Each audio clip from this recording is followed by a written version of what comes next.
Hello दोस्तों, welcome to my channel GK Educot. GK Educot channel में आप सभी का एक बार फिर से हार्दिक स्वागत है। दोस्तों, आज की वीडियो में हम कवर करेंगे करेक्ट यूज ऑफ प्रोनाउंस, यानी जो प्रोनाउंस का हमारा चैप्टर चल रहा है उनका करेक्ट यूज कैसे किया जाता है, जिसमें हम पहले बात करेंगे पर्सनल प्रोनाउंस की। दोस्तों, ये मेरी इंग्लिश ग्रामर की सीरीज चल रही है, जिसको मैं लूसेंट जी के बुक से कवर कर रहा हूं, जो कि कंपटीशन एग्जाम की तैयारी के लिए एक बहुत ही अच्छी बुक है, जिसमें हमारा चैप्टर चल रहा है चैप्टर नंबर 7 प्रोनाउंस, यानी कि सर्वनाम। इस चैप्टर के ऊपर मैं 2 वीडियो बना चुका हूं, जिसमें फर्स्ट वीडियो में हमने कवर किया था प्रोनाउंस के बारे में, प्रोनाउंस की क्या डेफिनेशन है और इसके कितने टाइप्स है। उनको मैं रिपीट कर देता हूं। टाइप्स ऑफ प्रोनाउंस, जो कि है personal pronouns, possessive pronouns, demonstrative pronouns, distributive pronouns, reciprocal pronouns, reflexive pronouns, emphasising pronouns, indefinite pronouns, relative pronouns, interrogative pronouns, exclamatory pronouns. इन सभी प्रोनाउंस को मैंने हिंदी में भी आपको समझाया था, और इनकी डेफिनेशन और इन प्रोनाउंस में कौन कौन से प्रोनाउंस यूज किए जाते हैं, किन वर्ड्स का एज ए प्रोनाउंस यूज किया जाता है, वो सब मैंने फर्स्ट वीडियो में बताया था। फिर हमने शुरुआत की थी पर्सनल प्रोनाउंस की। पर्सनल प्रोनाउंस में हमने first person, second person, third person में कौन से पर्सनल प्रोनाउंस यूज किए जाते हैं, वो हमने फर्स्ट चैप्टर में फर्स्ट वीडियो में कवर किया था। First person, second person, third person में कौन कौन से वर्ड्स आते हैं, उनको सिंगुलर और प्लूरल में कैसे यूज किया जाता है, वो भी सब बताया गया था। उसके बाद हमने नॉमिनेटिव केस, ऑब्जेक्टिव केस और पॉजेसिव केस, इन सब के हमने वर्ड्स कवर किए थे जो एज ए प्रोनाउंस यूज किए जाते हैं, यानी नॉमिनेटिव केस में कौन से प्रोनाउंस यूज किए जाते हैं, ऑब्जेक्टिव केस में कौन से प्रोनाउंस यूज किए जाते हैं और पॉजेसिव केस में कौन से प्रोनाउंस यूज किए जाते हैं। उसके बाद इस चैप्टर की सेकंड वीडियो में हमने रूल्स कवर किए थे नॉमिनेटिव केस के, उसके बाद ऑब्जेक्टिव केस के और फिर पॉजेसिव केस के। सभी रूल्स हमने अच्छे से आपको बताए थे कि नॉमिनेटिव केस, ऑब्जेक्टिव केस और पॉजेसिव केस के प्रोनाउंस सेंटेंस के अंदर कैसे यूज किए जाते हैं, कब इनको सब्जेक्ट के रूप में यूज किया जाता है, कब इनको ऑब्जेक्ट के रूप में यूज किया जाता है और कब यूज नहीं किया जाता, वो सब हमने सेकंड वीडियो में कवर किया था। और इट के बारे में बताया था, इट का क्या मीनिंग होता है और इसको सेंटेंस के अंदर कैसे यूज करते हैं, वो हमने लास्ट वीडियो में बताया था। दोस्तों, आज की जो वीडियो रहेगी उसमें हम पर्सनल प्रोनाउंस के ही यूज करना सीखेंगे। कुछ और रूल्स है जिनको हम इस वीडियो में कवर करेंगे। तो दोस्तों, बने रहिए और चलिए शुरू करते हैं आज का chapter correct use of pronouns.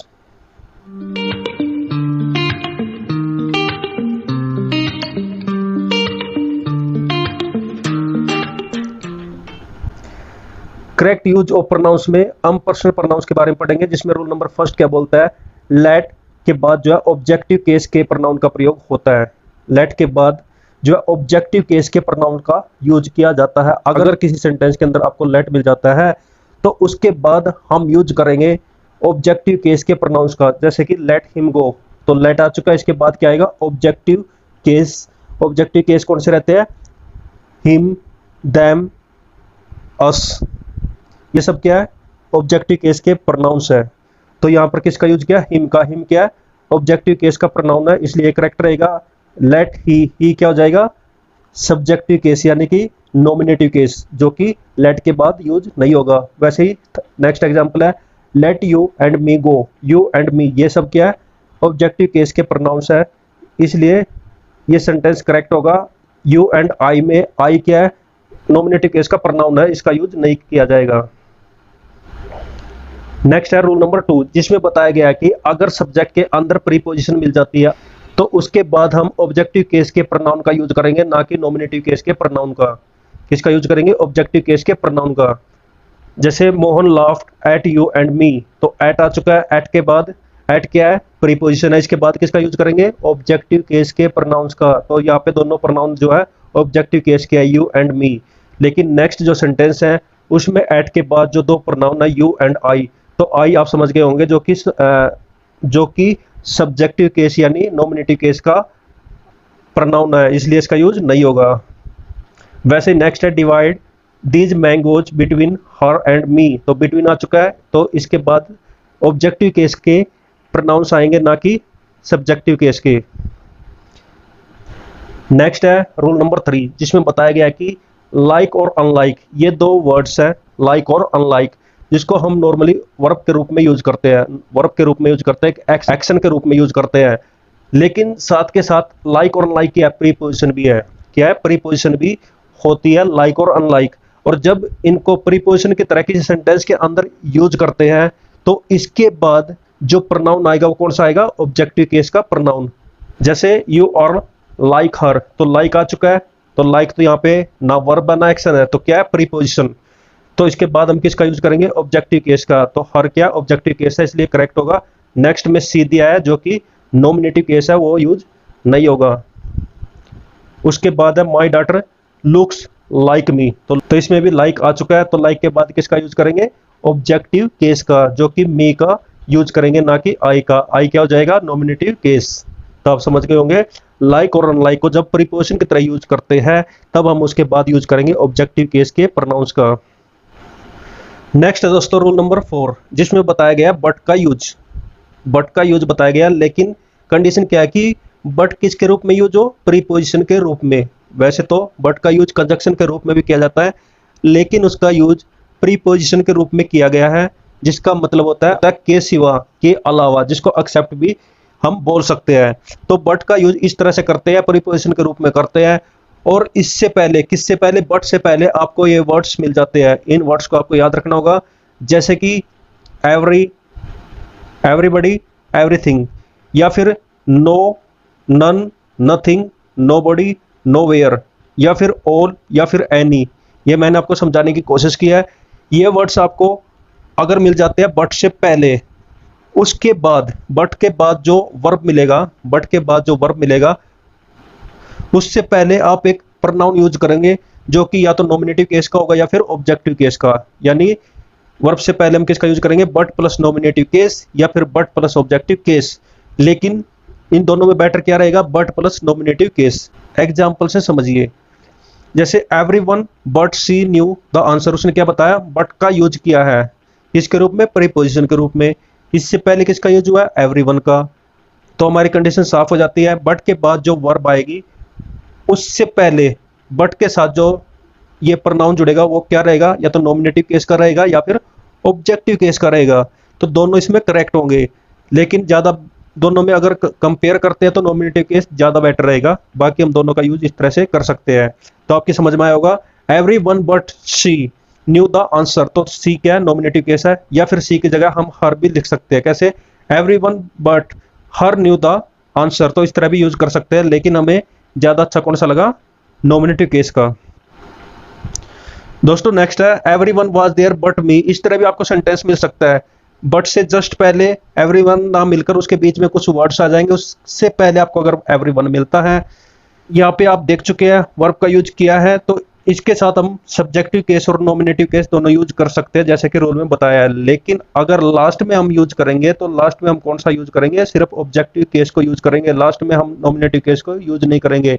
तो इससे पहले ये रूल हम पढ़ चुके हैं, तो कई बार आपको इनको कोरिलेट करना पड़ेगा और फिर समझना पड़ेगा। अब चलते हैं नेक्स्ट है रूल नंबर 5, जिसमें बताया गया कि अगर आपको सेंटेंस के अंदर जेरंद मिल जाता है, यानी कि मेन वर्ब के साथ आपको एनजी लगा मिलता है, जैसे कि स्टडिंग, स्टडिंग, रीडिंग, ईटिंग, ठीक है, तो उसके बाद जो हम प्रोनाउन यूज करेंगे वो कौन सा रहेगा? ऑब्जेक्टिव केस का। जैसे कि talking him was not pleasant, तो टॉकिंग क्या है? जेरंद है, यानी कि मेन वर्ब के साथ आईएनजी का यूज किया गया है, तो इसके बाद हम यूज करेंगे ऑब्जेक्टिव केस का, यानी कि हिम का, ना कि ही का। क्यों नहीं करेंगे ही? क्योंकि ये नॉमिनेटिव केस है। वैसे ही विजिटिंग अस इज डिलाइटफुल, तो आप समझ गए होंगे, विजिटिंग के बाद हम यूज करेंगे अस, यानी कि ऑब्जेक्टिव केस का, ना कि नॉमिनेटिव केस का।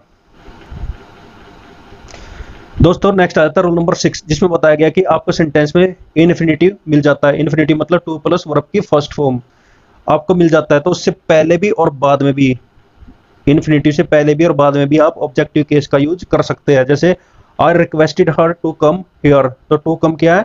इन्फिनिटिव। टू क्या है?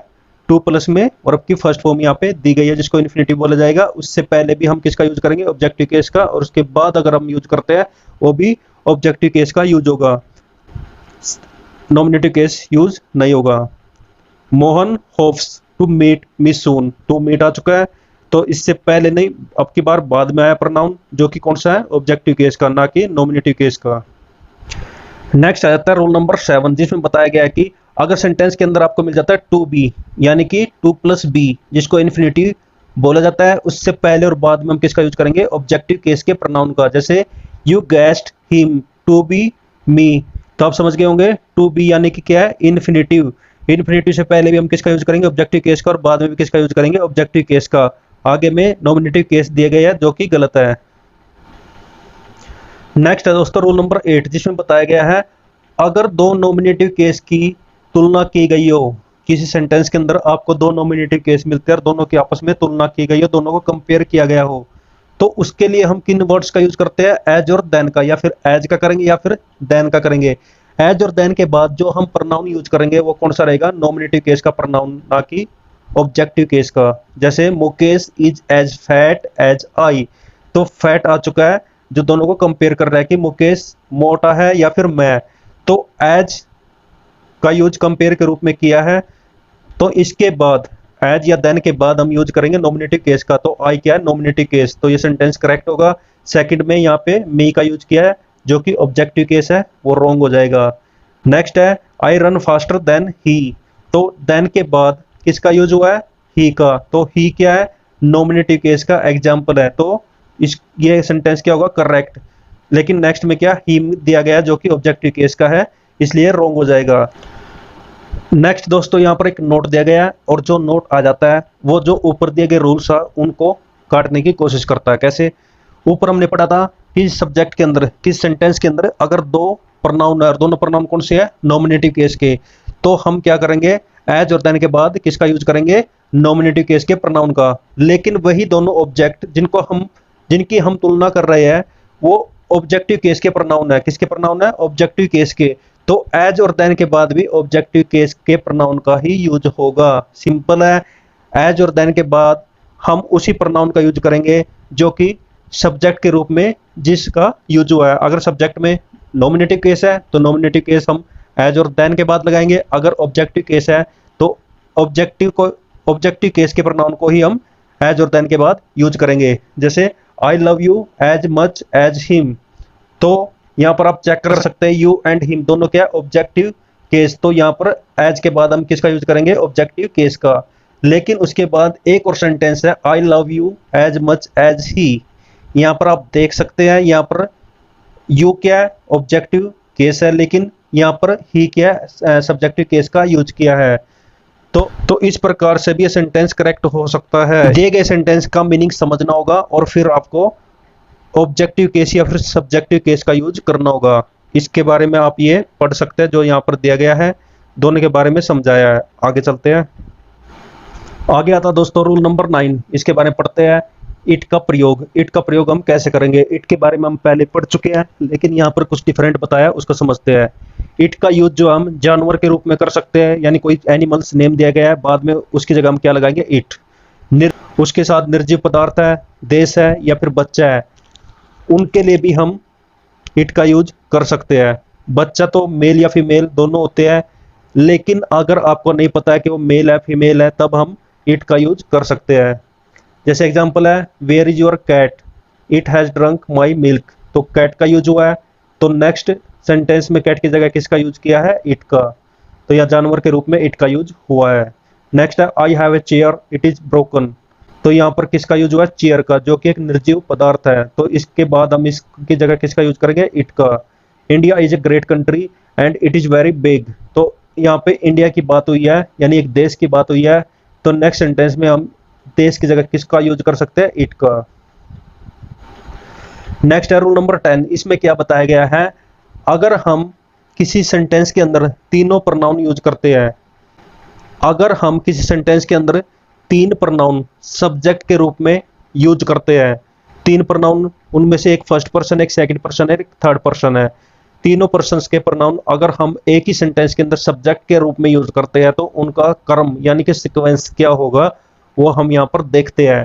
फर्स्ट ऑफ ऑल, अगर तीनों पर्सन्स हम किसी सेंटेंस के अंदर यूज करते हैं, तो सबसे पहले हम लिखेंगे सेकंड पर्सन को, उसके बाद लिखेंगे थर्ड पर्सन को, उसके बाद लिखेंगे हम फर्स्ट पर्सन को। सबसे पहले कौन सा आएगा, सेकंड पर्सन यानी कि सामने वाला, उसके बाद आएगा थर्ड पर्सन यानी कि जो वहां पर मौजूद नहीं है, और उसके बाद आएगा फर्स्ट पर्सन जो कि वक्ता है, जो बोलता है, जो इस सेंटेंस को लिखता है।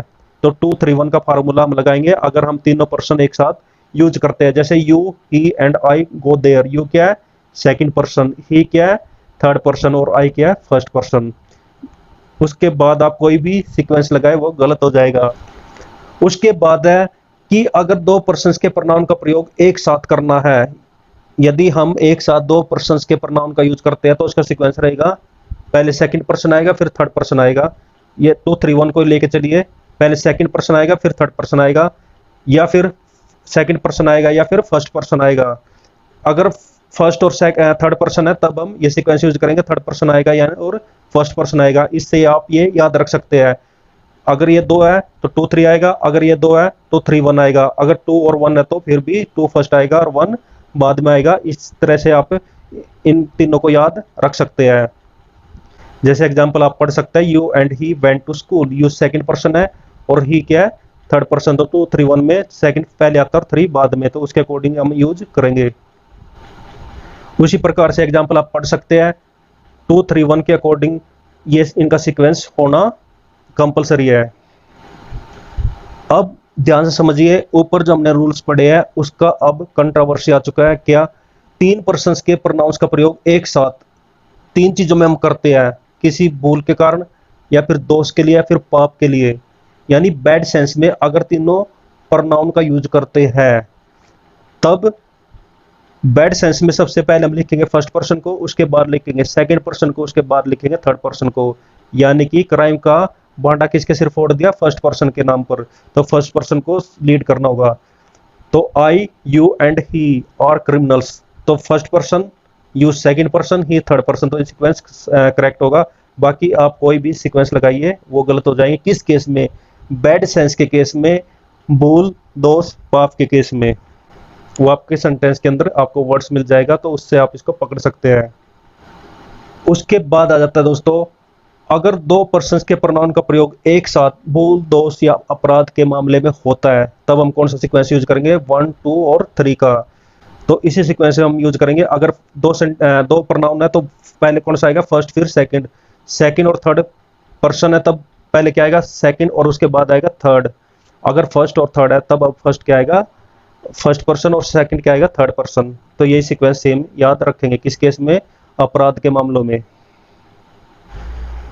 नेक्स्ट दोस्तों, यहां पर बताया गया है कि अगर किसी सेंटेंस और क्लोज में सिर्फ एक ही सब्जेक्ट है तो उसके साथ हम दूसरे सब्जेक्ट का यूज नहीं करेंगे, पर्सनल प्रोनाउन के रूप में यूज नहीं करेंगे। जैसे कि my book it has been stolen, तो यहाँ पर माई बुक का यूज हो चुका है, तो यहाँ पर इट का यूज नहीं होगा, यानी कि my book has been stolen will be the correct answer. वैसे the woman she is tired needs rest, तो यहाँ पे सी का यूज नहीं होगा, डायरेक्ट यूज हम करेंगे the woman is tired need rest. उसी प्रकार से नेक्स्ट रूल है, यदि किसी सेंटेंस के अंदर ऑब्जेक्ट आपको मिल जाता है तो उसके साथ हम दूसरे ऑब्जेक्ट का यूज नहीं करेंगे। जैसे ही हैज टू गिव बिने हिम सम मनी, तो बिना का यूज ऑब्जेक्ट के रूप में हो चुका है, तो उसके साथ हम हिम का यूज नहीं करेंगे, डायरेक्ट यूज करेंगे ही हैज टू गिव बिने सम मनी। वैसे ही she will not lend the book it to me, तो द बुक ऑब्जेक्ट के रूप में एक बार यूज हो चुकी है, इसके बाद हम नेक्स्ट ऑब्जेक्ट इसका यूज नहीं करेंगे, डायरेक्ट यूज करेंगे she will not lend the book to me. तो दोस्तों ये थी आज की वीडियो, इसको यहीं पर खत्म करते हैं। नेक्स्ट वीडियो में इसके बाकी बचे रूल्स करेक्ट सेंटेंस के रूप में यूज करेंगे। दोस्तों मेरे द्वारा पढ़ाई गई ये वीडियो आपको कैसी लगी? अगर अच्छी लगे तो वीडियो को लाइक करें, शेयर करें, और जिसने मेरा चैनल अभी तक सब्सक्राइब नहीं किया है तो इस चैनल को सब्सक्राइब करें, और साथ के साथ बेल आइकन आप जरूर प्रेस करें ताकि आपको नए वीडियो का नोटिफिकेशन आपको टाइम पर मिलता रहे। तो दोस्तों खुश रहिए, मुस्कुराते रहिए, जी जान लगाकर पढ़ाई करिए। बेस्ट ऑफ लक सभी को। Thank you. जय हिंद, जय भारत, वंदे मातरम।